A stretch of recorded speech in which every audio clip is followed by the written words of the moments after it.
¿Qué tal, Alfredo? Muchísimas gracias por recibirnos. Tú vienes como a su fin, en realidad, de la litigiosidad bancaria. Conoces lo que ha sucedido en estos 10 años de crisis. ¿Cómo ves ahora el futuro? ¿Hemos aprendido algo? ¿Hay algo que deberíamos hacer para evitar cometer los mismos errores? Muchas gracias, un placer. Yo creo que en el plano financiero sí se ha aprendido bastante y se han desarrollado soluciones a los errores del pasado. Quizá lo que faltaría es extrapolar ese tipo de soluciones a otros sectores. O sea, el derecho siempre va por detrás del mercado y la nueva contratación, la contratación digital, quizás debería aprender de parte de los errores que se vieron en la antigua contratación para prevenirlos. Tenemos, justamente se acaba de aprobar la PSD2 y ya está operando. ¿Es suficiente? ¿Hay cosas que se nos escapan? ¿Cómo lo ves? Yo creo que la regulación administrativa debería velar porque estas nuevas maneras de contratación no afectaran a derechos consolidados, derechos fundamentales que son también muy importantes de preservar. En particular, por ejemplo, con todo este tema del fenómeno de las pasarelas de pagos, en mi opinión, surgen problemas en afectar a derechos fundamentales como es el derecho a la intimidad. O sea, el tener acceso a las cuentas de un cliente a través de un modo omnímodo, a través de sus claves, por ejemplo, ya el Tribunal Constitucional, en la sentencia 110/84, señalaba que una cuenta bancaria es la biografía en números de una persona, o el Tribunal Supremo también determina que a través de los movimientos bancarios se puede ver cómo es la vida de una persona. Eso afecta fundamentalmente a nuestra intimidad, a nuestro derecho a la intimidad. ¿Hasta qué punto es necesario el tener acceso de un modo omnímodo a través de tu cuenta, que pueden ver lo mismo que ves tú, para prestar estos servicios nuevos que se ofrecen? Estoy pensando en aplicaciones que te permiten agregar tus cuentas y que de alguna manera tú puedas ver en una sola aplicación todos tus gastos, todos tus ingresos y en principio mejora la gestión de tus finanzas.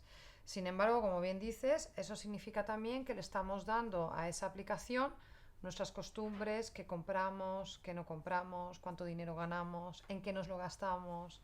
Esto debería ser limitado o pudiera suponer un riesgo el uso pernicioso de esos datos para un consumidor. Yo creo que el reto que tenemos es aprovechar las ventajas que tiene para el consumidor, aumento de la competencia, servicios más fáciles de usar, todos esos elementos que son sin duda positivos, deberíamos ser capaces de compensarlos con corregir los efectos perniciosos. Mm, una cosa es el dato económico que se necesite para prestar estos servicios financieros, por ejemplo, un préstamo, que te necesitas saber cuál es tu flujo de ingresos y gastos, pero como se está desarrollando ahora mismo, creo que adolece de controles que sí hay, por ejemplo, en el ámbito tributario. O sea, en el ámbito tributario, cuando la agencia Hacienda. Hacienda, que en realidad somos todos, pues tiene esos controles. O sea, la agencia tributaria te puede pedir, en principio, los movimientos de una cuenta, pero si ya desciende a ver el origen y el destino de los movimientos, desde hace muchísimo tiempo se necesitaba la autorización de un delegado. Igual en la seguridad social.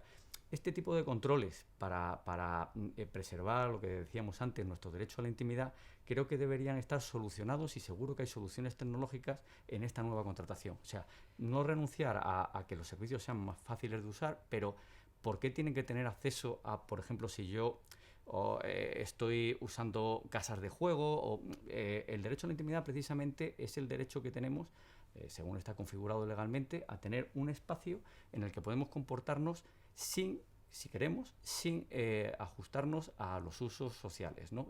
Es un derecho íntimo nuestro que está excluido del conocimiento de los demás, y con este tipo de autorizaciones omnímodas para que otros proveedores de servicios, no solo el banco donde está domiciliada la cuenta, sino ya vamos extendiendo este conocimiento, insisto, omnímodo. Cuando tú cedes tus claves, pueden operar como si fueras tú a efectos informativos.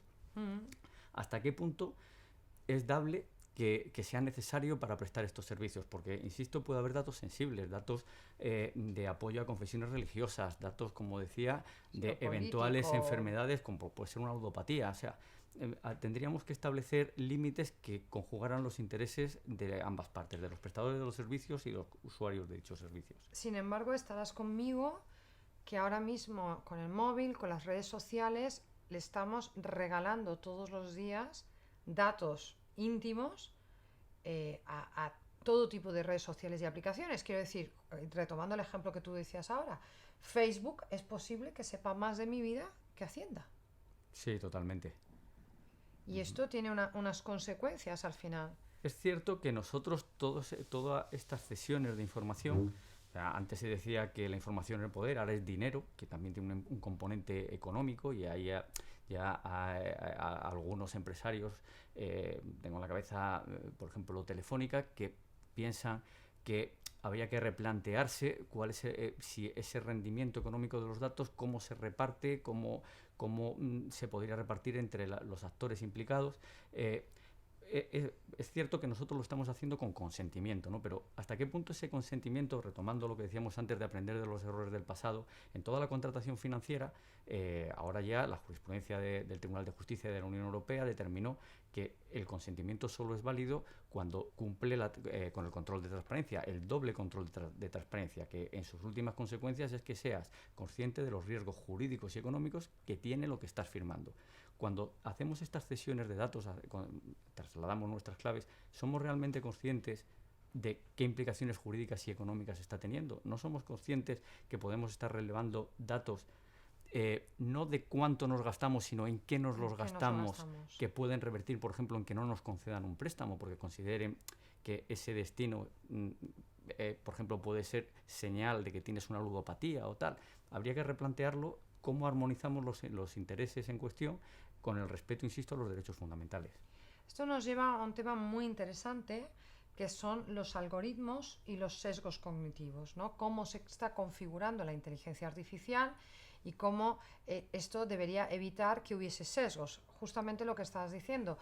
Hay estudios que dicen que dependiendo de tu sexo o de dónde vivas o del sistema operativo que estés utilizando, tienes más o menos dinero y por tanto te van a ofrecer determinados productos y servicios o no te van a ofrecer otros.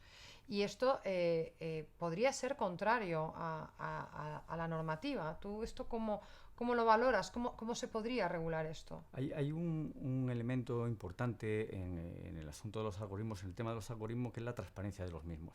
O sea, al las decisiones tomarse por vía de un algoritmo, es extraordinariamente complicado que los reguladores entren a ver si se están produciendo, por ejemplo, prácticas restrictivas de la competencia, o en otro orden de cosas, si se están produciendo pues vulneraciones de derechos fundamentales por ser contrarios al principio al derecho a la igualdad.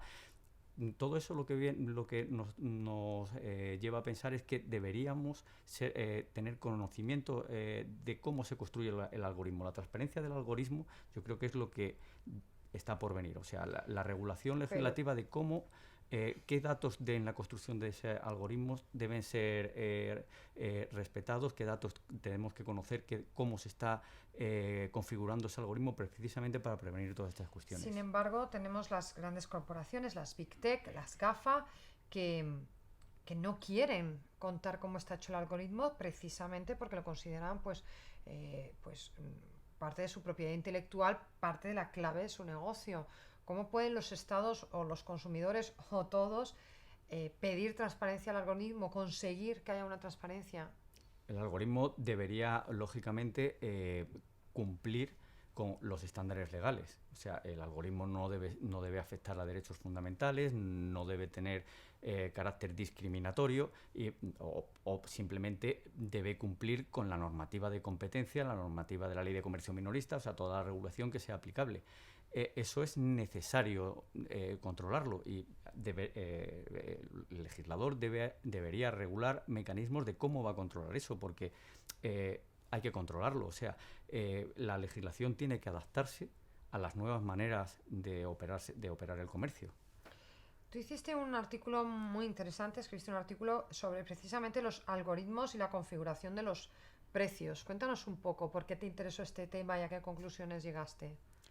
Yo lo que vi que había ciertos algoritmos que no cumplían con la ley de comercio minorista.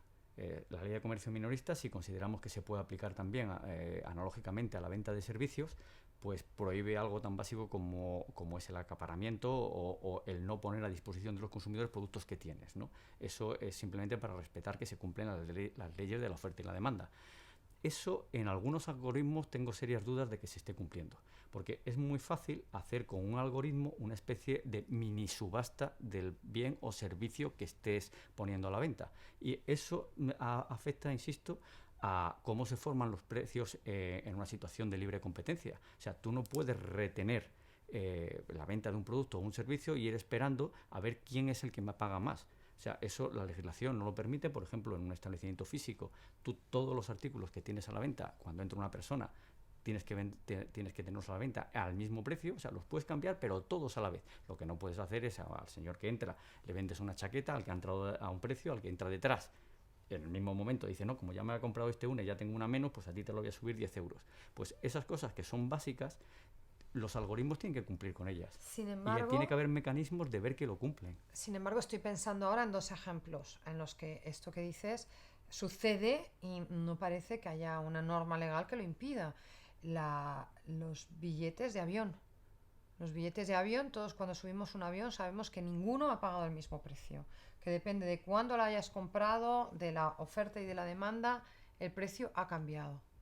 En los billetes de avión puede haber una diferencia porque el producto no sea el mismo exactamente, pues si vas en la cola, si vas en medio, si vas más adelante, pero efectivamente para aquellos asientos que objetivamente sean el mismo servicio, lo que está claro es que deberían estar todos a la venta al mismo precio en el mismo momento temporal para todo el mundo que quiera adquirirlo. O sea, si Y tienes sin 10 embargo, exactamente equivalentes, deberían poderse adquirir al mismo precio. todos sabemos que depende de tus búsquedas, depende del ordenador que estés utilizando, depende del país donde estés buscando, el precio Cierto, es distinto. cierto. Entonces, ahí es lo que yo te comentaba, que la legislación debe acompasarse a cómo se producen ahora las compraventas de bienes y servicios para proteger al usuario, que al final es proteger también al que lo está vendiendo, porque si algo está mal hecho, no es descartable que algún día tengas problemas, como pasó con la contratación financiera, ¿no? O sea, entonces siempre es bueno anticipar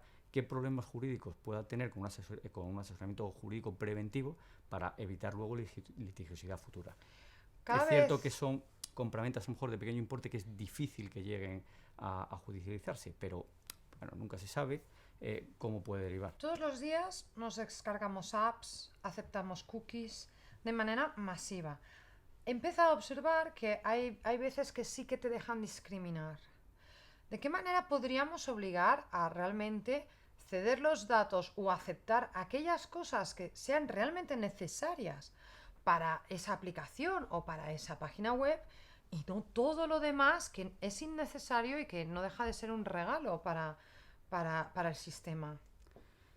Eso es lo que comentábamos antes de cómo soluciones que se adoptan, a lo mejor en aspectos de más trascendencia, como es una contratación financiera, pues quizás progresivamente se vayan desarrollando en otro tipo de compras. Por ejemplo, lo que comentas tú de que cuando te interesas por un producto o un servicio, te precarguen, te pongan servicios accesorios que tienes que tú luego descliqueando, ¿no? Y si no, te lo cobran, ¿no? Eso podemos, lo que hablábamos antes de aprender de los errores del pasado, pues ha habido sentencias desfavorables porque los cuestionarios estaban preimpresos, por ejemplo. Quizás la normativa para la comercialización de servicios, pues a lo mejor en un futuro considera que no es adecuado que esté precargado a prestaciones accesorias, o por ejemplo que para ser más consciente de lo que estás comprando cuando pasas a la pasarela de pagos, que sea obligatorio que cuando tú estás metiendo tus claves veas el importe de lo que estás adquiriendo para que reflexiones si a lo mejor te has olvidado de quitar alguna cosa que estaba precargada. Ese tipo de circunstancias yo creo que en el futuro es por donde pueden avanzarse, en el sentido de que verdaderamente sea más sencillo, y yo creo que es bueno en la agilidad de la contratación porque no te obligarían a estar tan pendiente de que estás adquiriendo cosas que en realidad no querías adquirir, ¿no?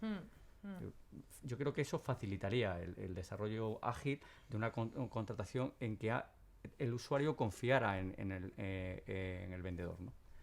Y hay que tener cuidado que no se pongan en cuestión por, digamos, intereses menos dignos de protección, como sería pues por una facilidad de comprar algo tal. Por ejemplo, como si tú tienes una app que te pone la temperatura del cuarto de baño del agua a como te gusta a ti, pero a cambio te dice no, pero te voy a grabar en vídeo mientras te duchas. Dices, bueno, pues entonces ya no me interesa. Ya no me compensa. Pues esto es una cosa un poco parecida. O sea, para según qué cosa estamos haciendo, es normal, es equitativo que cedamos nuestra vida en números a diferentes empresas cada vez más con la normativa PSD2. Bueno, pues habría que dar una vuelta, ¿no? Claro, esta es una última pregunta que te hago.